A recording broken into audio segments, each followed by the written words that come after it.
Okay. Do another reading of Robert A. Monroe's book, the classic work on out-of-body experience, Journeys Out of the Body. Now we're in Chapter 9, Angels and Archetypes. Okay. One of the greatest enigmas of this whole affair is that someone or more than one has been helping me from time to time in such experimentations. Perhaps they are with me every time. I am just not aware of them. I do not know who these helpers are or why they are helping me. They certainly do not seem to be guardian angels, although a more conventional oriented personality might so interpret them. They do not always respond when I need help, nor are they always responsive to prayer. Mental anguish and screaming such have sometimes brought one of them.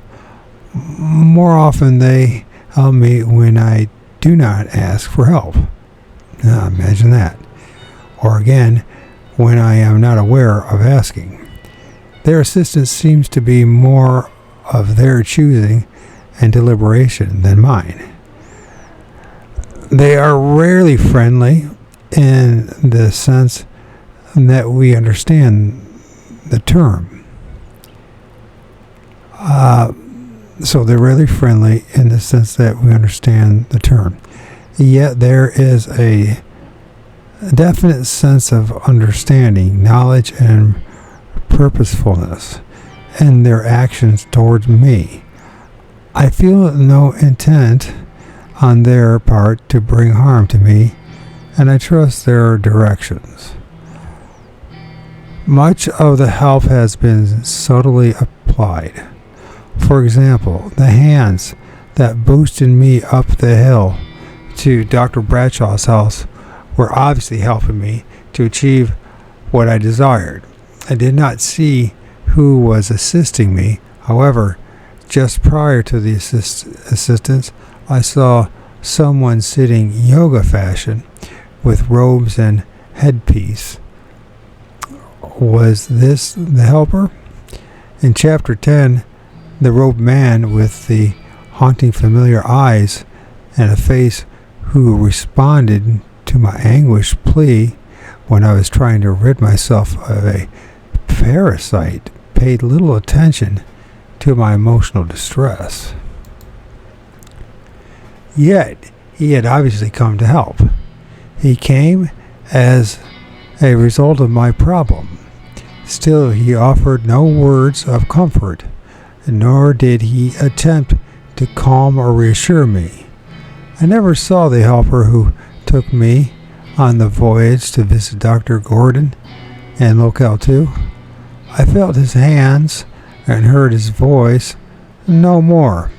The same applied to the helper who, a week later, commented that I had already made the trip when I attempted to do so again.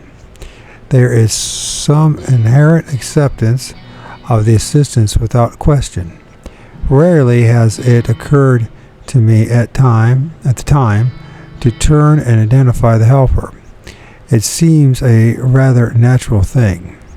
The two young men who took me to the apartment after the seance meeting do not seem to fit into the typical category here. There was a definite sense that they came for that particular purpose and nothing else. This brings up the next peculiarity. Of all the helpers from whom I have obtained some repeatable identification, only one I have been able to identify a second time. In my visit to Agnew Banson and Locale 2, someone held me in position to see him. The feeling of gentle but firm hands on each side of me was very strong. The same hands turning me around to leave, much as one steers a blind person, could not have been more vivid. It was another case of a helper responding to a specific desire on my part. When I panicked, screamed, and prayed against the barrier on my way back, no help came. When I was being teased and tormented by the entities, no one came. When I was attacked by the beings so savagely, no one came. More accurately, if it did, I was not aware of it. What is the difference? How do they decide when to help and when to leave me alone? I don't know. Most of all, who quietly insisted that I return to the physical when I drifted in that seemingly eternal bliss? I don't know whether to be grateful or sad for that particular help. I don't classify the host, chapter 12, as one of the same helpers, yet he may well have been. He is one of those whom I would have no difficulty recognizing if I saw again. He was different in that I did not get an impression of warm friendliness or comradeship, but he was in some manner not quite the same as I, older, knowledgeable in another field. He was different in that he came forward and offered his help.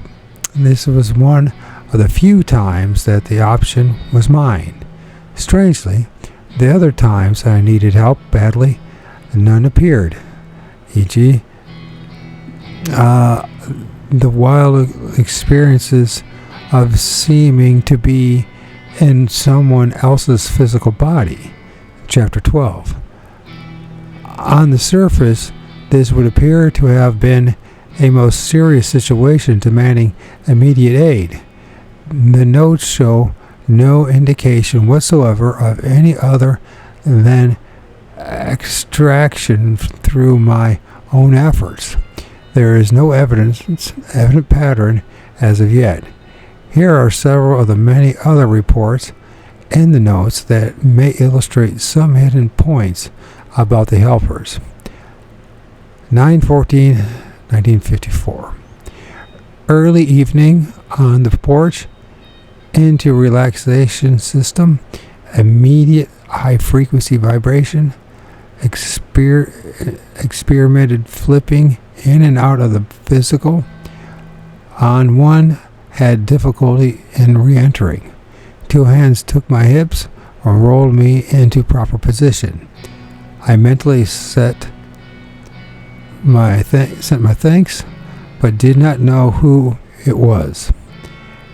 3/18/1962 afternoon. W.E. was visiting us, and we both decided to rest before dinner. About 5 in the afternoon, we went into adjoining rooms. Almost immediately after I lay down, I heard voices. It sounded as if E.W. was discussing something with someone else. At the time, I thought I was hearing him physically talking to the other person in the hall outside the door. E.W. reported he went immediately to sleep and did not speak with anyone prior, and has no recollection of the event at all. Immediately after hearing this muffled conversation, I lifted it out of my body, and a voice spoke almost over my shoulder. "If you feel you must know, I guess we'll have to tell you." With this, someone took me by the arm and went along willingly. I went along willingly. We traveled what seemed a long distance and ended up in a darkened house. My distinct impression was that it was a club, fraternity, a similar headquarters. There were quiet people in the room to the right. And I seemed to know there were other people far upstairs somewhere. As I stood there waiting, what looked like a 16mm film projector started. I saw a white light frame on a wall or screen, much the same shape as a motion picture, and handwriting, black on white, was the message. For pure psychic results, take 6 drops of a chemical in a glass of water. I became excited at this and moved over to the projector to try and reverse it to read the message again, so that I could be positive that I had read it correctly. I kept fumbling for the reverse switch, but was unable to find it. The picture had gone by this time. Then I saw what looked like film unwinding on the floor. I thought I had broken the mechanism by tampering with it. This made me nervous. I headed back for my body to avoid trouble, returned, and re-entered easily. 5/3/1960. After the afternoon, I lay there fully conscious. Vibrations speeded up to nothing but warmth sensation. Eyes closed. I was about to lift out when 2 hands held a book in front of my closed eyes. The book was riffled, turned around on the other sides so that I could see that it was a book. The book was then opened and I started to read. The gist of what I read was that in order willfully to bring back a condition, it was necessary to create the feeling of a similar experience that had occurred in the past. I was a part of your memory. I took this to mean that one should think of the feeling rather than details of the incident. Several illustrations were given. Then gradually the book went out of focus as the vibrations faded. I tried as I might. I could not continue reading. Finally, I sat up physically and made notes. 3/9/1959. Night. As I lay there with the vibrations strong in the dark, the special black darkness I could see with my closed eyes, the darkness grew brighter in one spot. That's interesting, as if clouds were parting, rolling back, unfurling, and finally a white ray of light came through from somewhere above my head. I could still hear the noises of family activity in the house and was still completely aware of time-space. I was still home and completely conscious. I became excited but managed to keep this stasis. A small mountain peak seemed to grow in the center of the white ray, just where it hits the clouds. I gathered courage and asked for the fundamental answer to my basic questions. I don't know why I did, but it seemed to be what I should do. A rich, deep voice, yet not a voice, and certainly not my conscious mind, as I was waiting, expectantly answered, "Are you sure you do want to know?" It came more from the light rays. I replied that I was sure. "Are you strong enough to take the true answers?" There was little inflection and no emotion in the delivery. I replied that I thought I was. I waited, and it seemed a long time before the voice spoke again. "Ask your father to tell you of the great secret." I started to ask exactly what was meant but one of the family came up the stairs noisily and switched on a light in the hall outside my room. With the click of a light, the white rays of light faded slowly, and no matter how hard I tried to make it stay, the clouds went from gray to black. When the clouds had faded completely, I opened my eyes. There was absolutely no transition from vision to sleeping to waking. I had been awake, as I define it, from all indications throughout the period. It was indeed a moving experience, but not classified as out of body. Since then, I have explored this in two directions. I have tried to recreate the experience without success. Second, I wrote to my physical father, who was still alive and very interested in these events. I posed the question without giving him the source. He wrote back an elusive answer stating that there were perhaps a half hundred. I asking which one I wanted. The other father has yet to give me the answer either. And okay, so then 3/15/1959 night. And trying to follow up, here is what took place. As I lay down in the relaxing procedure, I mentally repeated the words, "Father, guide me. Father, tell me the great secret." After several times, there was a sudden blackout, and I was standing in a room with a high beam ceiling. I left the house and started across a platform to some kind of waiting conveyance, like a train, like a train. Then stopped and turned. Someone had called to me. A tall, thin, rather dark-skinned woman in a long, straight dress or robe stood almost beside me. My first impression was that she was a Negro with small or even features, dark straight hair, and evenly cut bangs across the forehead. And in retrospect, I realized from the description she could have been Middle Eastern or Egyptian, but not Oriental, as I would have noticed the eye structure. She told me that I had done something wrong, the implication being in a wrong manner rather than evil.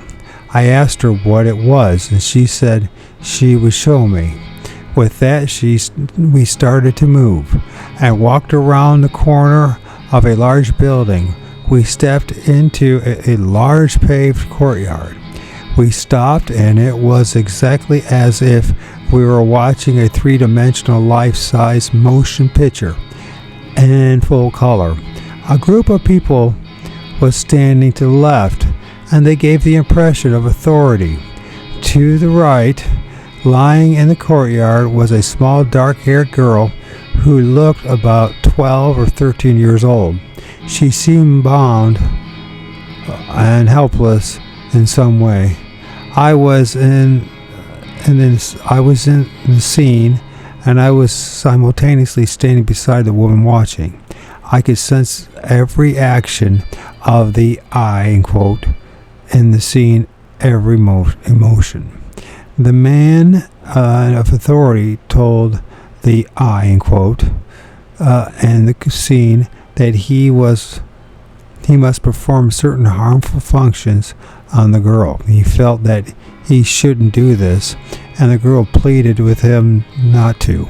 He turned back to the authorities to avoid carrying out their orders. The authorities were very casual about the whole affair, especially the girl's tears.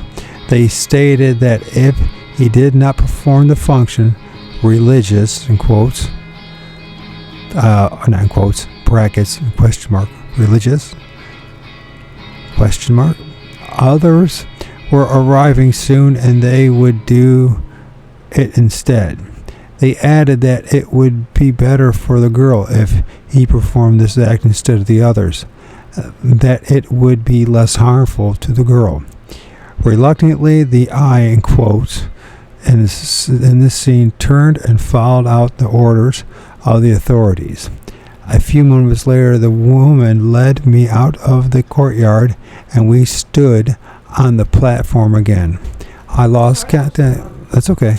I lost contact with the I, in quotes, in the scene the moment we turned away. Now, do you understand? She asked. I dazedly stated that I did not. She looked at me steadily, rather sadly, and turned away, not knowing what to do. I thought of the physical look. Took a long time getting back and finally re-entered. I sat up and thought about this one for a long time. Who was the woman? What was the great secret? Looking at my own life history here, I am beginning to know. 1961, afternoon. The hands and the book again. The hands in the book again. This time in the office, 3 in the afternoon, rainy, humid weather, if that has meaning. Vibrations were present, completely conscious and awake. I checked and tested by the opening of my physical eyes several times and looking at the clock. Time passage was as it felt it should be. Again, the hands placed the book before my closed eyes. The book was turned over, riffled, and held in many positions and very obvious movements to make sure I recognized it as a book. I thought of trying to see the title on the end of the book, and promptly the end was held for me to see, but the print was too small, and I was too myopic, and trying as I might, I could not read it. Finally, I gave up, and the book was open, and I saw both printed pages. Again, I tried to read it, but it was just out of focus. Finally, I mentally suggested that I might be able to read it if I took one letter at a time. In response, the letter jumped out of the line. I just barely saw it as it flew by. I checked and rechecked carefully, laboriously, and got 4 words. Evoke unhappy beings by... ... I tried and tried to read more, but evidently I concentrated too hard as it only became more difficult. I noticed the large white billows clouds overhead. This distracted me. The rain had stopped. It was clearing. I wanted to go out and soar among the mountains and valleys in the sky. With this, I started to lift up slowly. The hands closed the book, took it away, and a tolerant, amused, and friendly thought sprung into my mind. Well, if the soaring is that good, go to it. I was as if a teacher had given up. For a moment, trying to keep the attention of a child too restless to concentrate. Sounds like my son. I soared out through the door, up into the sky, and had a wonderful time among the clouds, and returned without incident. The clouds truly were there after I sat up physically, just as I had experienced them, although it had been cloudy when I started the experiment. Someday, perhaps, the helpers will identify themselves. I suspect that the answer may be surprising. Let's do Chapter 10, Intelligent Animals. Throughout human history, the reports have been consistent. There are demons, spirits, goblins, gremlins, and assorted of subhuman entities always hanging around humanity to make life miserable. Are these myths, hallucinations? For once, suppose we don't dismiss the topic before we take a good long look. Perhaps all such things do originate in the imagination. The question is, from what source does the imagination conjure up these beings? The following excerpts from the notes offer several possibilities. 4/18/60, morning. I lay down on the couch around 10, sat frantically relaxed, fractional relaxation. The room was bright in the morning daylight. Halfway through the second time around, the vibration started.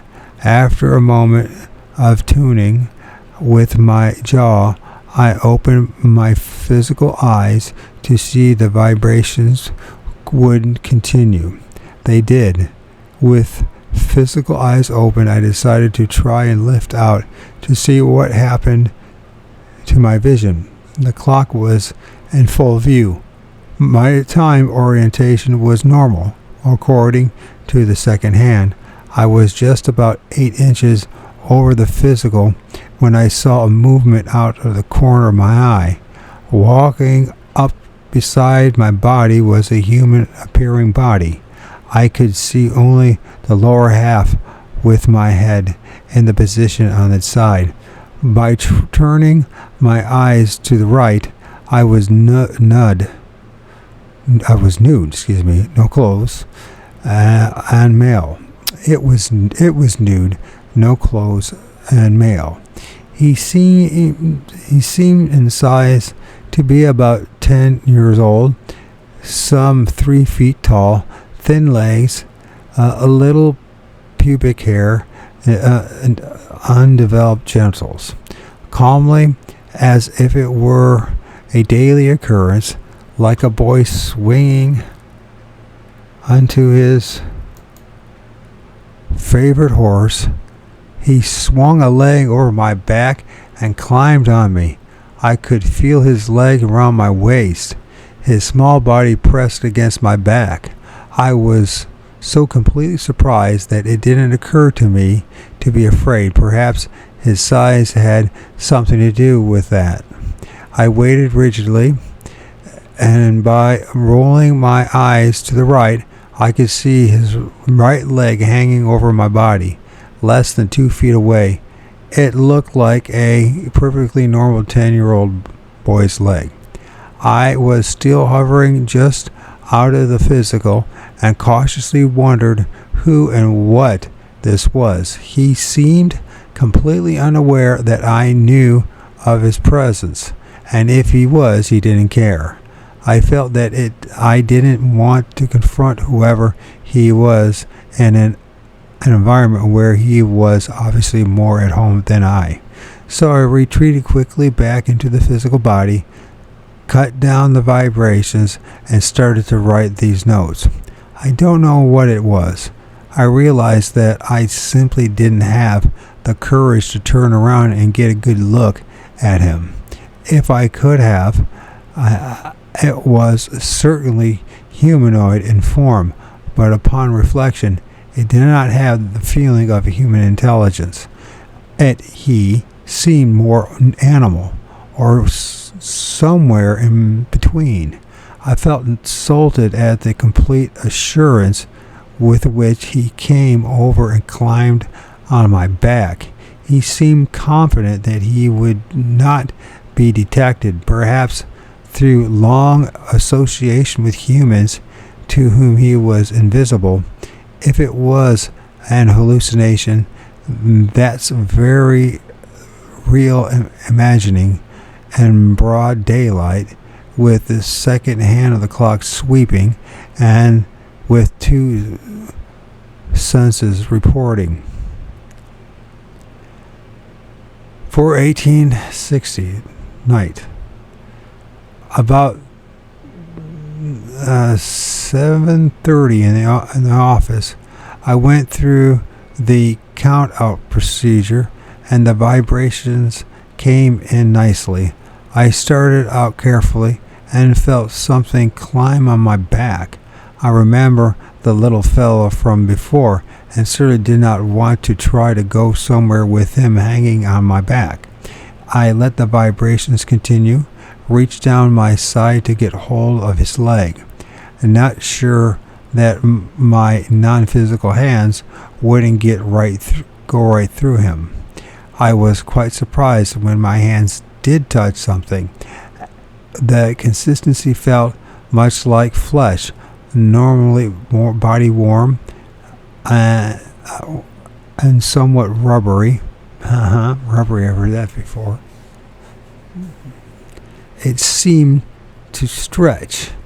I pulled, and more I pulled, the more it stretched. I finally pulled what I thought was all of it off my back, except for a leg which seemed to be under my body. I finally got that out too, and pushed the entire mass onto the shelf beside the couch. It seemed very much alive. It seemed to be trying to get back on me. I had to hold it away. It got to be quite a struggle. No viciousness on his part, just an effort to get back on top of me. I was getting a little panicky. I was in over my head again. I thought the lighting matches and thought of lighting matches and trying to burn him up. To do something, anything. There seemed no way to prevent him from climbing back on me until a moment I re-entered the physical. Having talked the last episode over with various people, I followed their various instructions. I tried to stay calm, but it wasn't easy.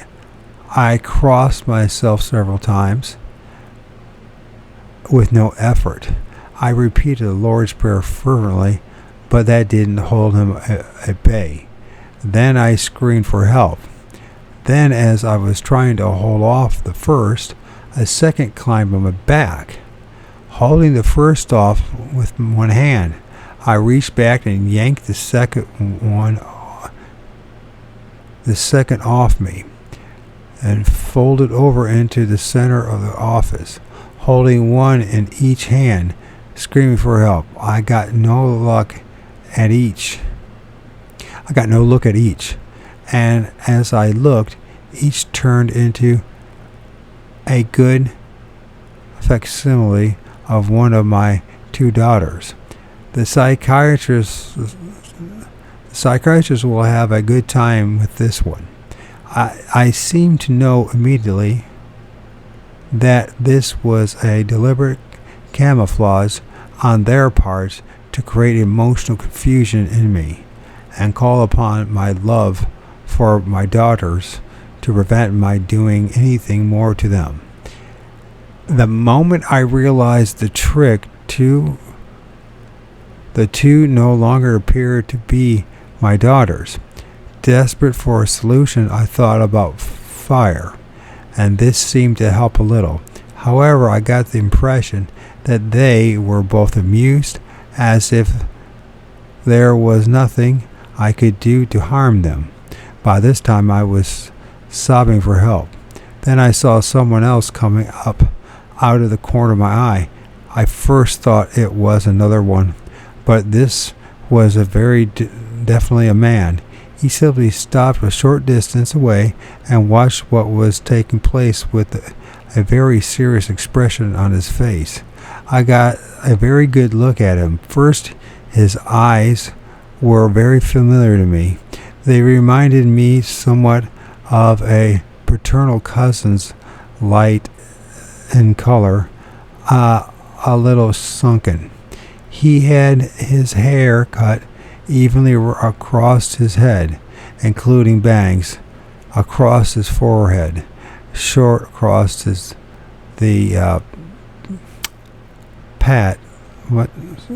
short across the pate. I don't know what the pate is. Almost blonde. He wore a dark robe down to his ankles. I could not see his feet. You never do. Well, yeah, that's not true. Sometimes you do.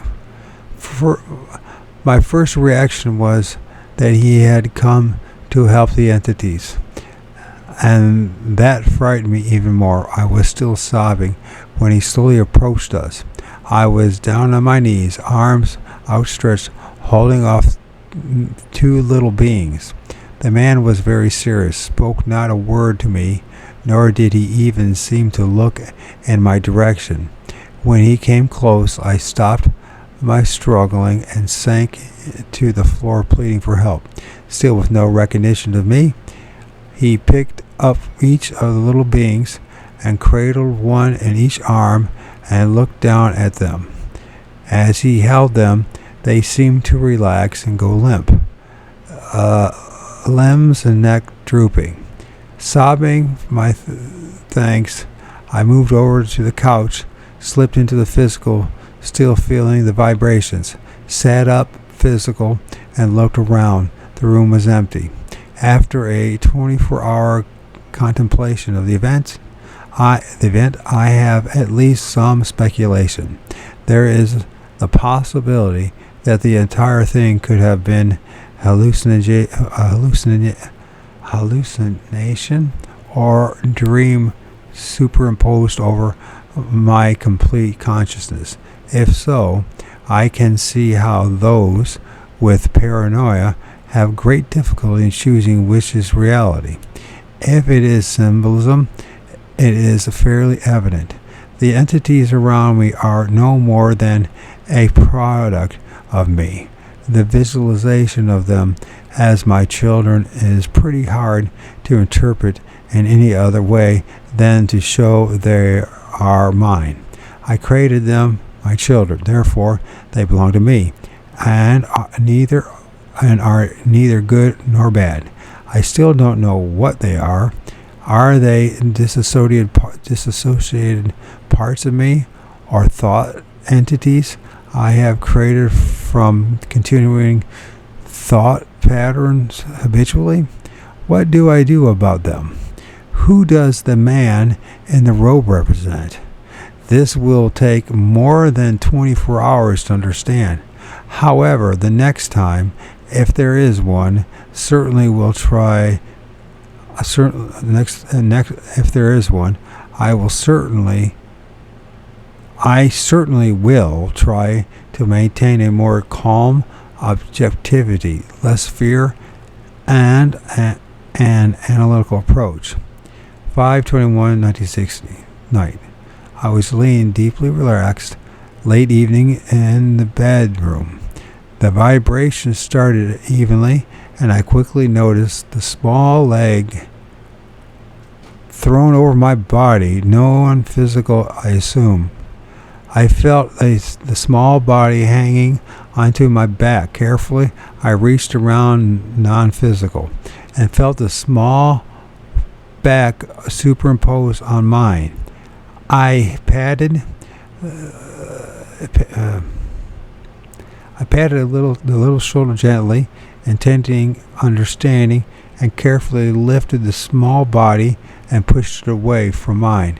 I waited, and it didn't come back or attempt to come near. Not waiting to push my luck, I re-entered the physical, sat up, and made these notes. 5/27/1960 night.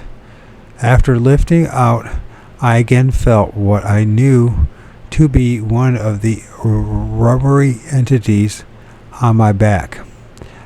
No words or action, just a small body clinging warmly on my back. This time I did not get too frightened and managed to pull at the thing slowly. I pulled and called to God to help me. At the assistance of several people who are more theological inclined than I.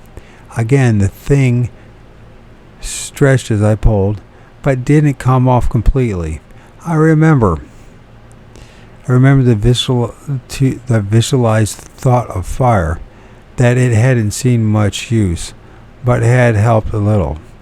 This time I tried thinking of electricity. I visualized two pieces of highly charged wire.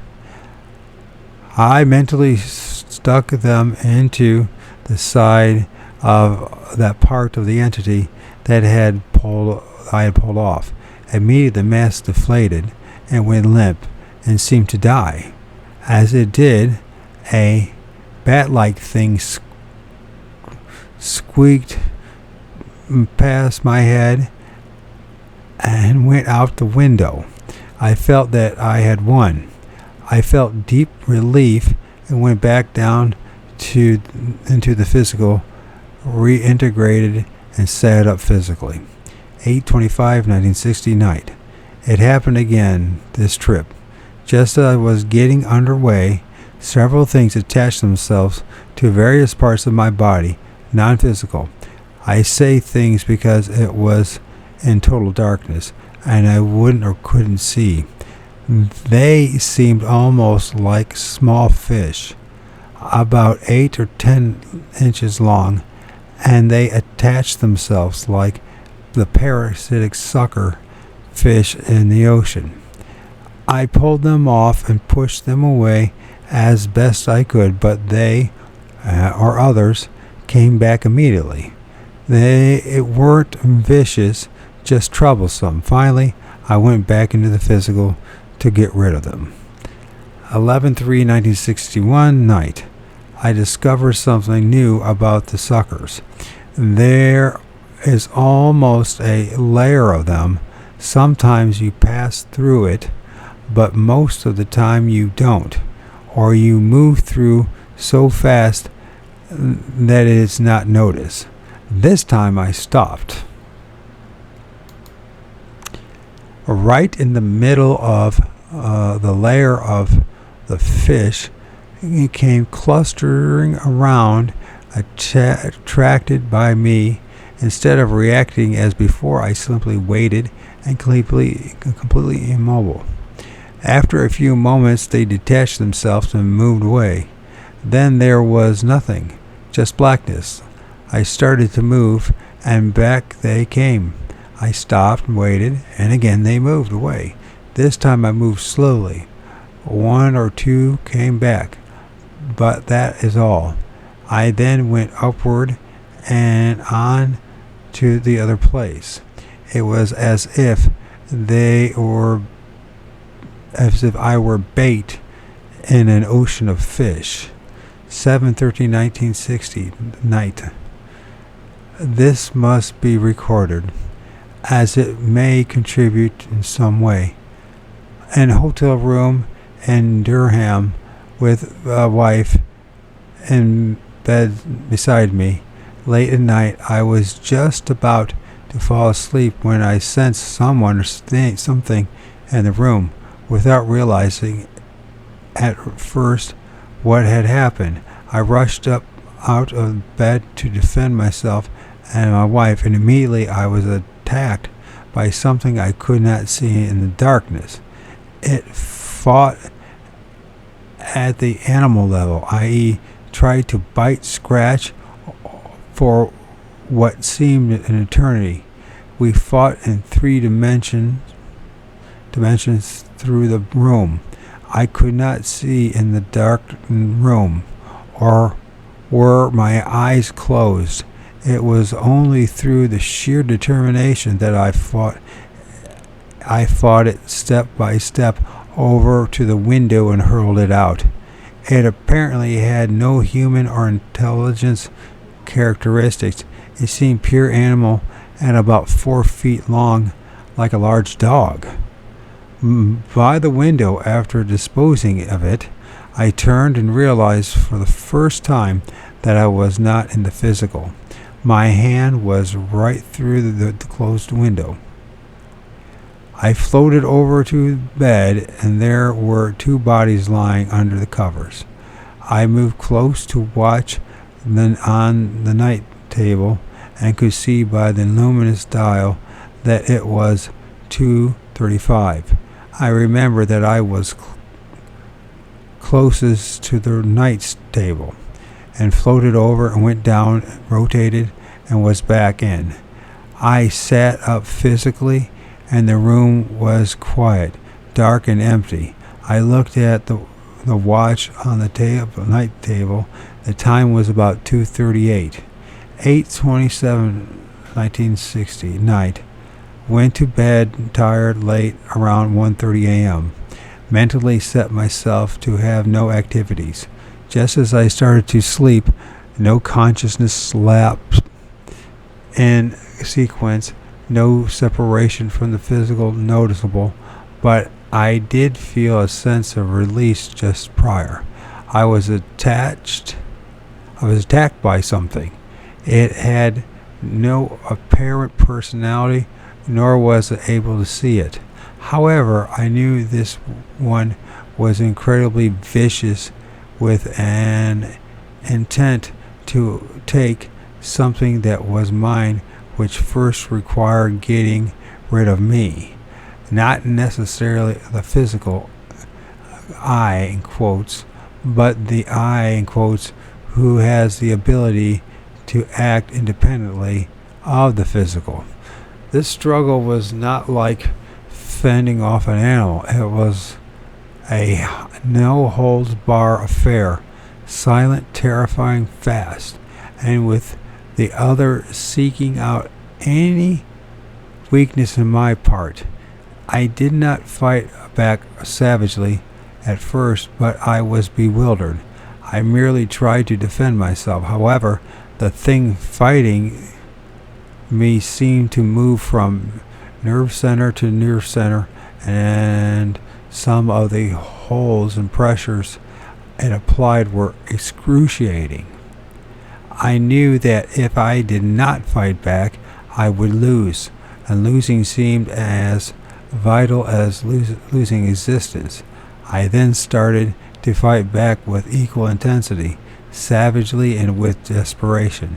The thing fighting me knew every weak spot and used them. We fought for what seemed like hours, and gradually I felt I might truly lose.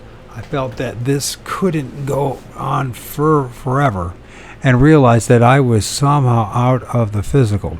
Still fighting, I steered the battle into the direction of my physical.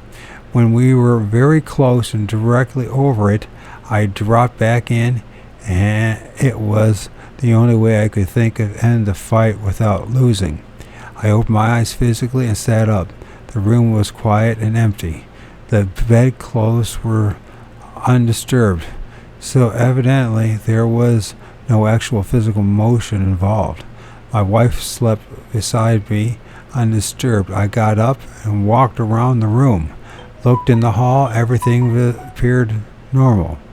It could have been a dream. If so, it was most vivid and certainly did not follow the usual pattern of dreams that I have. I have long come to recognize pure release type dreams, which reflect the day's tensions and long felt inner anxieties, which can be likened to multiple feedback or monkey chatter. Monkey chatter.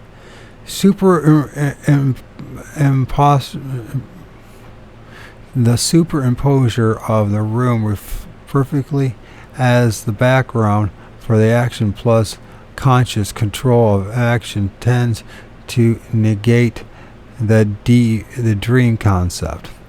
After some 20 minutes of calming myself down, I returned to bed and was naturally reluctant immediately to try to sleep again. I did not want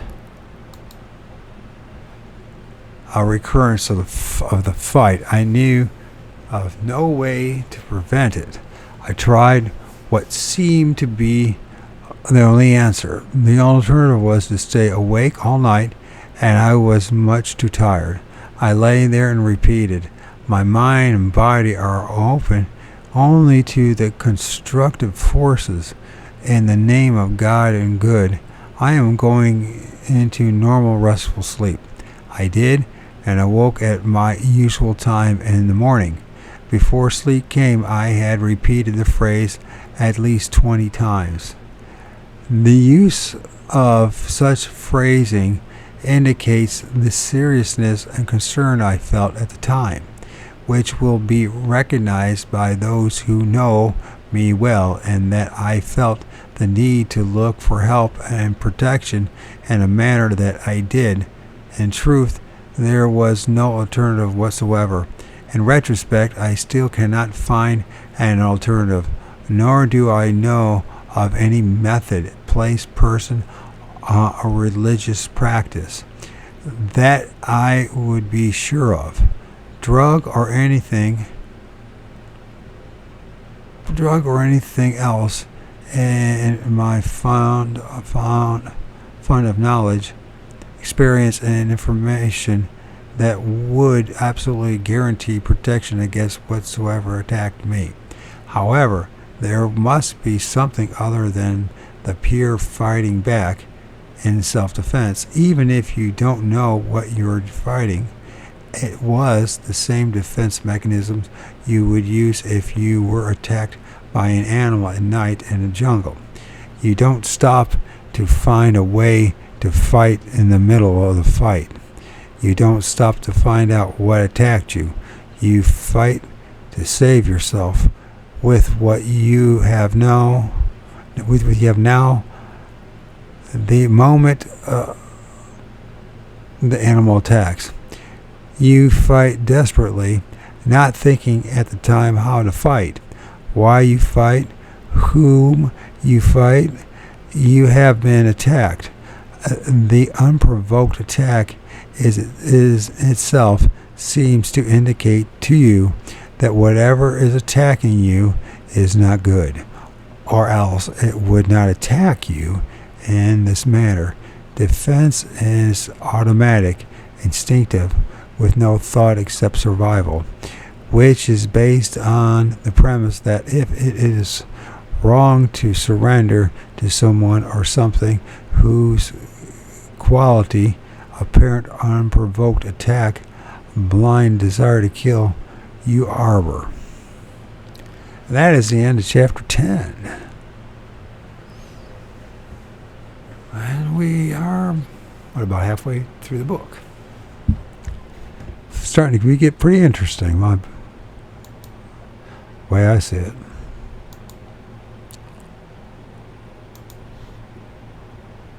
Please stop. You're going to try, go all the way. Otherwise, don't even start. If you're going to try, go all the way.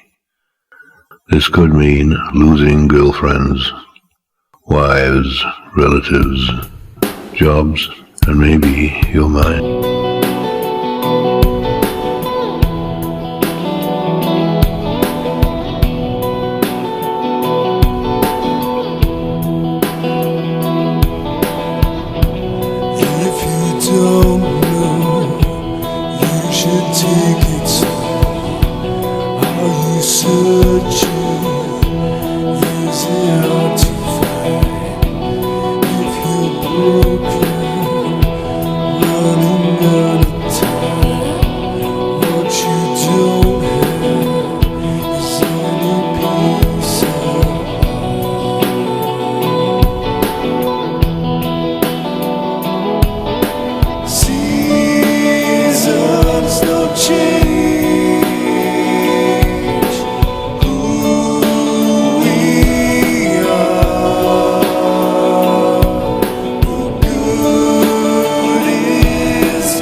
If I can